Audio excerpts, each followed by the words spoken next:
Nightcrawler is a sort of neo-noir thriller film written and directed by John Gilroy. The film is set in the nocturnal city of modern-day Los Angeles. Starring in the film is Jake Gyllenhaal as Lou Bloom, a disturbing young man with determination who discovers the underground life of LA crime journalism. Lou begins to sell footage of crime scenes to local news station and plunges himself into the world of nightcrawling, which is the treacherous realm where every siren is an opportunity to record deadly and dangerous situations.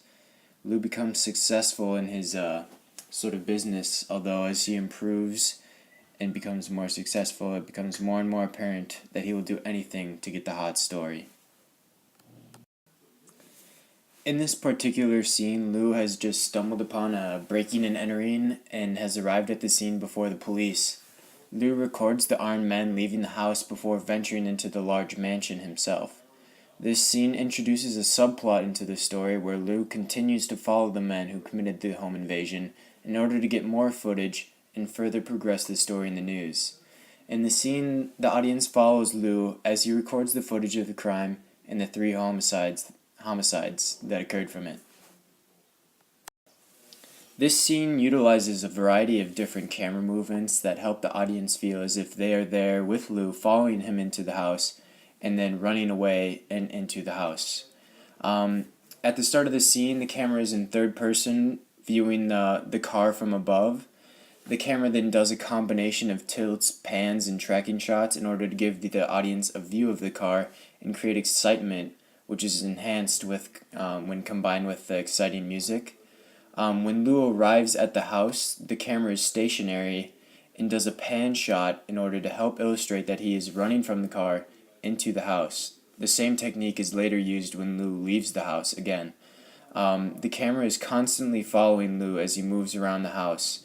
The director does this in order to more successfully show how Lou is moving and when he's moving from room to room.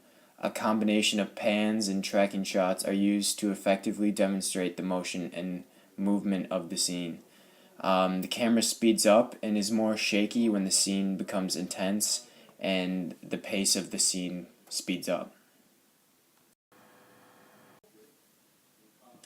Also during the scene, there is intercutting between Lou and his partner Rick, who is outside waiting with the car.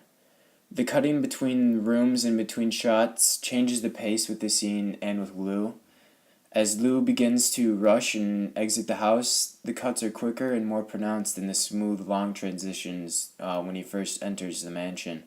The parallel editing between Rick and Lou also gives the audience the perspective of both Lou, who seems almost emotionless and unaffected by these kind of scenes and this kind of very tense event, as well as Rick, who is obviously very worried and very nervous outside waiting with the car. This provides sort of a contrast between inside the house and outside with Rick. The cuts in the scene are used to show that the scene is moving to a different spot inside the house, or the sort of setting is changing.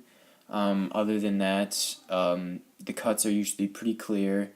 Otherwise, just a different camera movement is used in order to get a different view of the scene. The framing during this scene works to show the emotions of the characters and display the mise en scène. The director utilizes many different frames in order to create tension and put the audience inside of the film. When Lou first runs up to the house, the audience sees him and his camera in a medium shot. This helps the audience understand the situation and feel as if they're there with Lou. The two men inside the house then run out, and a long shot is used to put the house, the men, and Lou inside the shot. This sort of provides the audience with a view of the setting and sort of a feeling as Lou, when he hides in the bush while this is all taking place, kind of just to show the tension that's in the moment with Lou, and sort of just when showing Lou recording the scene, the director either uses a close-up shot of Lou in his face to sort of just show how he's looking at the scene, the angle that he's looking, and that kind of thing. And then when he's running around the house or moving from room to room, a medium shot is used to get part of his body and sort of track where he is going. Um, and then when outside, when giving a view of Rick when he is nervous, the director uses a long shot to get all of Rick's body in, as well as sort of the scene, and also to give sort all of the time in this throughout the scene and throughout the whole film. Um, the director really enforces the idea of the nighttime and the nocturnal. The movie is very dark and almost explicitly takes place during the night, and the director does enforces this through the dark moods inside of each scene, and this is especially seen in this film or in this scene with all of the darkness. I chose to include this picture because this particular part of the scene really is really successful in utilizing camera movements. Um, this is the part of the scene where Lou is first entering the house, and at first the camera is stationary as Lou runs up to the house, and then it tracks him for a bit and turns, and then it stays stationary again and pans as he enters before it cuts again to him inside the house, where he is sort of crouching towards the first body. And an interesting thing that the director does is he never gives us a view really of the body. We get a secondhand view through Lou's camera of the body, which is really interesting. But then again, he sort of does a little tilt to sort of show perspective from above or below Lou as he sort of moves around in the film, which is very exciting. The way that the director uses camera angles during this scene is to show exactly where Lou and the other characters are looking and kind of where they are. For example, when Lou is recording the scene, such as in this picture, we see Lou from below, and we kind of get an angle from below him, and that's kind of just to really emphasize that he's standing up, getting this recording this from above. And then in contrast, in about 10 seconds before this photo, Lou is crouching around, moving around the house, and we get an above view of Lou to sort of show that he's crouching below. The lighting throughout all of the film is very dark, and this is sort of appropriate for the mood and the overall effect of the film, because the film takes place almost exclusively during the nighttime, and it also works in the dark theme. It's sort of an unsettling film in its entirety, and so this causes the audience to feel uncomfortable and disturbed. Most of the scene is the lighting is low key and from the front, which sort of gives us a view of the characters' faces. Other than that, for example, when Lou runs towards the house, we see him run into the darkness between the house and the car on a long stretch of driveway, and when he runs into the house, the light from the house causes shadows on his face. The darkness is driven away by the lights of the house, but the shadows are there and very defined.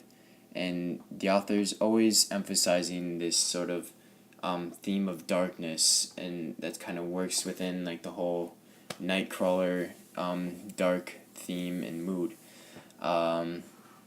This sort of keeps the audience in the feeling of the nighttime and mystery, and also light is used to kind of show how Lou is moving. For example, when he's running to the light of the house, it really emphasizes that he is actually running into the house, and we kind of know where Lou is by the lighting and how the scene is taking place. For example, when he's running down the steps from the house, from the light, to the darkness of outside the house, we know he's leaving the house at that time because the lighting kind of works to enforce that. The way that sound is used throughout this scene in the entire film is very impressive. It causes excitement at the beginning when Lou and Rick hear about the break-in on the police radio, because it sort of brings in this upbeat, exciting, not, I wouldn't say song, but this music, and this fast-paced and exciting music abruptly stops when they arrive at the house. This sort of music kind of cuts in all, and then it's almost completely quiet. After the dialogue, nothing can really be heard except the sounds of crickets chirping and the occasional dog bark. This sort of silence throughout the film is very there's a lot of silence in the film because this adds to the ambiance and to the tension, and again to the dark mood of the film. The audience is constantly on the edge of their seat. The film is so quiet that for a moment nothing is heard from the movie. Then gunshots and the loud bang is exaggerated from the silence, and the surprise felt by the audience is greater because of the silence. While in the house, the music is quiet, and when Lou first begins to enter the house, a sort of eerie music starts to play, to sort of kind of create a sort of mysterious and tense mood for the scene.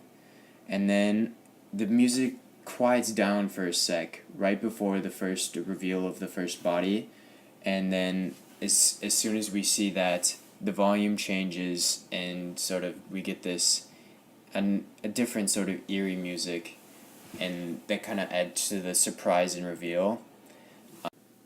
This is the part of the scene where Lou's actually exiting the house, and at this point the entire pace of the scene begins to speed up, and the music adds to sort of speed up the pace, because it sort of gets a little more upbeat, a little quicker, and we can kind of tell that he's beginning to leave the house because of this. This scene works within the film to provide the audience with another example of just how eager Lou is to get the best and most exciting story. He enters a house immediately after a breaking and entering has occurred, and doesn't help the family at all. He actually just records it all, and just all for the best story. After the perpetrators leave, he tapes what is inside. Meanwhile, Rick waits pacing outside nervously. This kind of works to further establish the characters and who they are.